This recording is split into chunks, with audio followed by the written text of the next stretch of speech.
મુખ્યમંત્રી ભૂપેન્દ્ર પટેલે આદિજાતિ વિસ્તારના જિલ્લાઓ માટેના મોબાઈલ મેડિકલ વાનોને ફ્લેગ ઓફ આપી પ્રસ્થાન કરાવ્યું. મુખ્યમંત્રી ભૂપેન્દ્ર પટેલે આદિજાતિ પ્રભુત્વના અંતરિયાળ ગામો જિલ્લાઓ પૈકી ડાંગ, દાહોદ, સાબરકાંઠા તથા અરવલ્લી માટે REC ફાઉન્ડેશન દિલ્હીના સહયોગથી તૈયાર થયેલ મોબાઈલ મેડિકલ યુનિટના અમદાવાદથી લોકાર્પણ કર્યા હતા.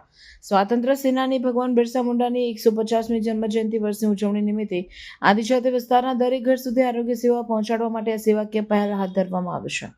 ગુજરાત રેડ ક્રોસના ચેરમેન અજયભાઈ પટેલના માર્ગદર્શનમાં તથા REC ફાઉન્ડેશન દિલ્હીના સહયોગથી શરૂ કરવામાં આવેલ મોબાઈલ મેડિકલ વાન પૈકી એક વાન મારફત દરરોજના 100 કરતાં વધારે દર્દીઓને આવરી લેવાનું આયોજન છે. આમ એક માસમાં 10,000થી વધારે જરૂરિયાતમંદ આદિજાતિ લોકોને આરોગ્ય સેવાઓ તેમના ઘર આંગણે ઉપલબ્ધ થઈ રહે તેવી વ્યવસ્થા ઊભી કરવામાં આવશે. GPRS સુવિધાથી સજ્જ આ મોબાઈલ મેડિકલ વાનમાં ડોક્ટર, નર્સ, ફાર્માસિસ્ટ તથા ડ્રાઈવર સહિતની તાલીમ પામેલ ટીમ ઉપલબ્ધ હશે અને દરેક ફળિયા તથા મહોલ્લામાં બીમાર અને જરૂરિયાતમંદ લોકોનું મેડિકલ ચેકઅપ કરીને વિનામૂલ્યે દવા તથા સારવાર આપવાનું કાર્ય પણ કરશે.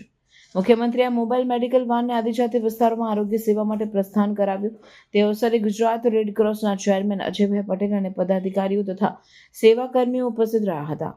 મોબાઈલ મેડિકલ વાન મારફતે આદિજાતિ વિસ્તારોમાં આરોગ્ય સંભાળ માટે જરૂરી માર્ગદર્શન તથા cervical cancer, breast cancer, thalassaemia, sickle cell જેવી વિવિધ બીમારીઓ અટકાવવા માટે જનજાગૃતિની કામગીરી પણ કરાશે. અત્રે ઉલ્લેખનીય છે કે Indian red cross society Gujarat રાજ્ય શાખાના ચેરમેન અજયભાઈ પટેલના નેતૃત્વ હેઠળ રાજ્ય શાખા સમાજ કલ્યાણ અને જન સમુદાયના ઉત્થાન માટે અનેક આરોગ્યલક્ષી તથા માનવતાવાદી કાર્યક્રમો ચલાવી રહી છે.